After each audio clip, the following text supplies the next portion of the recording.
How is it possible that in India they sell a new car for $7,000 or less, while in the United States you need almost $18,000 to get into something decent? It's a question that lingers for many every year. Modern myth, an unfulfilled promise of the American dream on wheels. And the thing is, it wasn't always like this. For decades, the United States was synonymous with freedom. Freedom and asphalt, the country where muscle cars were born, convertibles as long as boats, and endless highways. In the 70s, you could buy a new car for the equivalent of about $10,000 today. Those were times when a car was simply that, a car for wheels, an engine, and a destination. But something changed. The average price of a new car in the United States today hovers around $18,000. And if you dare to ask for one with certain basic amenities, air conditioning, a central screen, and maybe decent brakes, you'll be paying more than what a house cost in the United States. In the 80s. So where are the cheap cars? The short answer is they exist, but not here. In countries like India, the legendary Tata Nano was sold at launch for $2,500. In China, the BYD CGOL, a modern electric car, costs less than $11,000. In Mexico, models like the Nissan March or the Chevrolet Aveo can easily be found in the range of $10,000 to $13,000. So why can't you even get close to those prices in the United States? Because here it's not just about the product. It's about the system. The American automotive industry, far from selling cars, builds illusions. Here, they don't sell you a means of transportation, they sell you a narrative. The SUV that makes you feel powerful, the truck that makes you the master of the road, the sedan that reflects your professional success. And in that game of illusions, cheap cars have no place. For example, a few years ago, Chevrolet launched a model called Spar, small, economical, functional, and although it had some acceptance, it never took off. What? Because it was perceived as a poor student car. A loser's car. Harsh words, but true. In the United States, the value of a car is not only measured in horsepower, but in how much it appears you can afford. And that is key to understanding the myth. In other countries, having a cheap car is synonymous with financial intelligence. Here, it is often interpreted as an economic failure, an idea fueled by decades of advertising culture, movies, and the eternal desire to have more than the neighbor. Thus, while the world moves towards accessible, sustainable, and practical vehicles, the United States remains trapped in a paradox. The more you need a cheap car, the more they make it expensive for you. But this is just the surface. Imagine you go to the dealership looking for a simple, functional car without luxuries. Something takes you from point A to point B without emptying your bank account. End up with an SUV, a $38,000 one, 7 years of debt, monthly payments of $650, and insurance that suffocates you. How the heck did that happen? Welcome to the American consumer system, a machinery as precise as it is invisible. Here, it's not about selling cars. It's about selling debt. Credit in the United States is not a supplement. It's the engine of consumption. Almost no one buys a car with cash. Not because they don't want to, but because the system isn't designed for that. It's designed for you to pay interest, insurance, extended warranties, and unnecessary accessories for years. Let me explain. In the year 2010, the most common financing terms were 60 months. Today, the norm is 84 months. That is 7 years paying for something that, in 3, has already lost half of its value. And the finance companies love that because they're not making money from the car, they're making money from your impatience. And this is where the cheap car becomes a problem for them. If there were new vehicles today for $9,000, a lot of people would pay for them in cash or with very short, low-interest loans. That doesn't benefit the banks, the finance companies, or the dealerships, because they lose the most lucrative business, which is financing. Let me put it in numbers for you. A $35,000 car financed over 7 years with a moderate interest rate can end up costing you more than $45,000 in total. That's an extra $10,000 that doesn't go to the manufacturer but to the financial system. And that's not all. To that loan, you add the insurance, which in many states is mandatory and very expensive. If you don't have a good credit history, you're penalized with higher rates, large down payments, and special insurance. Ironically, those who can least afford it end up paying more.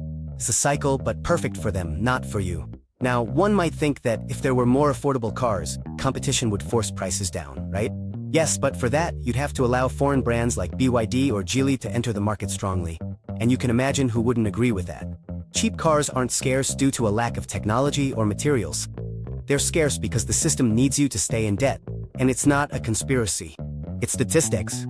Today, 85% of new cars sold in the United States are financed. That represents hundreds of billions in interest. And no one is willing to kill that goose that lays the golden eggs. Imagine you own one of the big 3 car brands in the United States. General Motors, Ford, or Stellantis have invested billions in factories, technology, marketing, and above all, in consolidating your position as one of the pillars of the national economy. And now, a Chinese brand appears selling an electric car for $10,000. It's not only cheap, it's modern, efficient, and functional. What do? Spoiler, you don't compete, you pressure. The American automotive industry is not just an industry, it's a political force. It has tentacles in Washington, in the unions, in the media, and in regulations. And it's nothing new. Since the 1950s, these companies have influenced government decisions affecting the economy. Which cars get made, how they are sold, and their cost. The standards for emissions, safety, and efficiency. In theory, they are there to protect us. In practice, they are often tools to artificially raise the cost of entry for foreign competitors.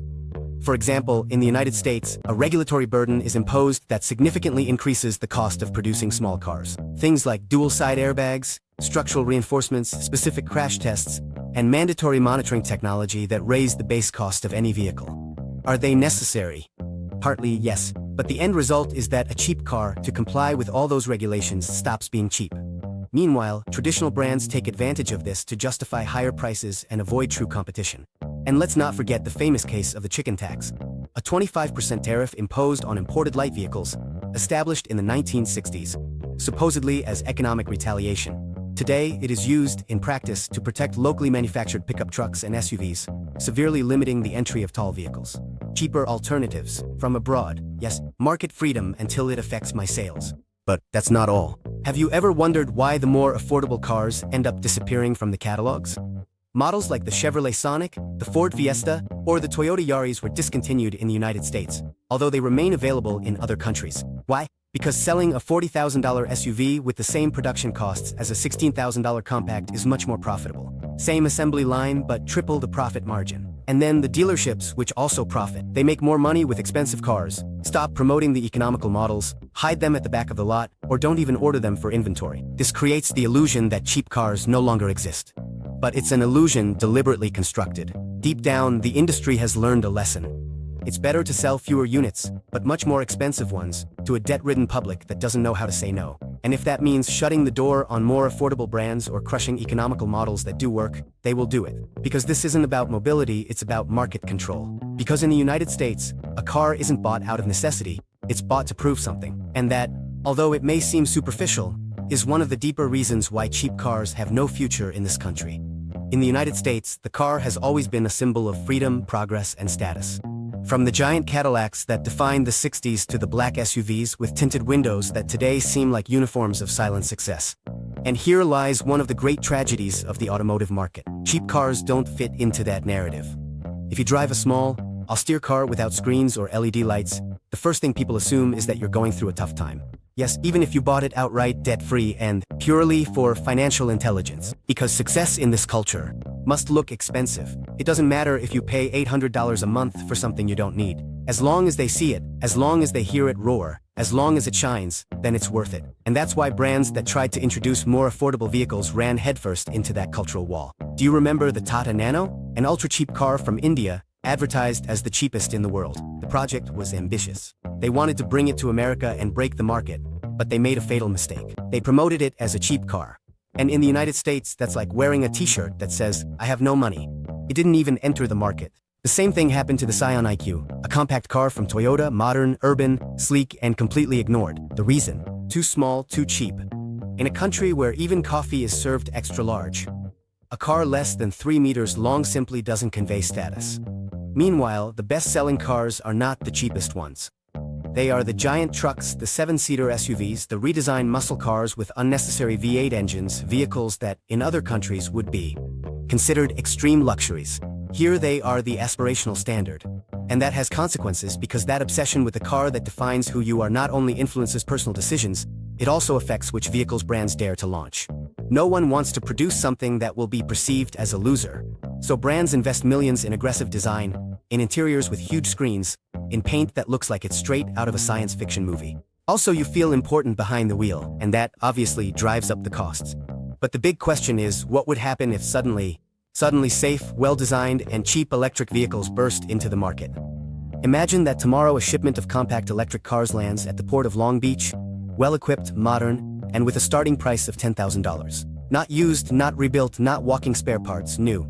The first to come down is a BYD Seagull, that small electric car that is already a silent revolution in China. Sufficient range, youthful design, central screen, air conditioning, all the basics. But its biggest sin, from the perspective of the American industry, is this. It costs less than what you would pay here for a premium electric scooter. The market's reaction wouldn't be one of celebration, it would be one of panic, because if those cars really reached the American consumer without barriers, without absurd tariff fees or inflated regulations, millions of people would choose to buy them outright, without leasing, without financing, without 7 years of debt. And that would put the entire world in check. The entire system. Financial institutions would lose billions in interest. Manufacturers would see the sales of their most lucrative models plummet. Dealerships would be stuck with inventory of $40,000 cars that no one wants to finance. Even insurance companies would lose out because these cars might cost less to repair or simply not justify such expensive insurance. And let's not forget the most important thing, the consumer would win. For the first time in decades, the average citizen could access a new, modern, and functional car without having to mortgage their future years of life. They could allocate their money to other things, save, travel, invest, start a business. And that, for a system based on constant indebtedness, is an existential threat. So, what is the United States doing in the face of this possibility? What it has always done, close ranks. We are already seeing it. In 2024, the government began to tighten regulations for foreign brands, especially Chinese ones. New security barriers, connectivity regulations, and technical standards are being created that, in theory, protect the consumer, but in practice, close the door. The door to the cheap car. A subtle but constant media narrative is also being promoted. Chinese cars are unsafe. They don't meet our standards. They are a threat to the local industry. All of that may have some truth, but also a lot of commercial strategy disguised as patriotism. Because it's not that these cars can't meet the standards, it's that meeting them would cost so much that they would no longer be cheap. And that, for those already in the game, is the perfect outcome. But I won't tell you. Everything is lost with technological globalization, with the growing pressure from consumers who no longer want to go into debt for a steering wheel, with the explosion of social networks showing economic models from other countries. The myth begins to crack. The question is no longer, why aren't there cheap cars? The question is, how long can we keep justifying their absence? And that is the seed of change. Because even though today it seems impossible to see $10,000 cars on the streets of New York or San Diego, history has taught us that when technology advances and the market gets fed up, no lobby can stop the inevitable forever.